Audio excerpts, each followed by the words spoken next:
بسم اللہ الرحمن الرحیم۔ شروع کرتا ہوں اللہ کے نام سے جو بڑا مہربان نہایت رحم والا۔ روشنی کی دنیا کے معزز ناظرین، السلام علیکم۔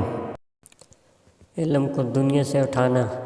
حضرت عبداللہ بن عمر بن العاص رضی اللہ تعالیٰ عنہ سے روایت ہے کہ میں نے رسول اللہ صلی اللہ علیہ وآلہ وسلم سے سنا، آپ صلی اللہ علیہ وآلہ وسلم فرماتے تھے کہ اللہ علم کو اس طرح نہیں اٹھا لے گا کہ اس کو بندوں سے چھین لے، بلکہ وہ پختہ کار علماء کو موت دے کر علم کو اٹھائے گا، حتیٰ کہ جب کوئی عالم باقی نہیں رہے گا تو لوگ جاہلوں کو سردار بنا لیں گے، ان سے سوالات کیے جائیں گے، وہ بغیر علم کے جواب دیں گے، اس لیے خود بھی وہ گمراہ ہوں گے اور لوگوں کو بھی گمراہ کریں گے۔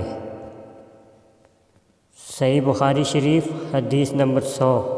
اللہ پاک مجھے اور آپ سب کو اس حدیث کو سمجھنے اور اس پر عمل کرنے کی توفیق عطا فرمائے، آمین۔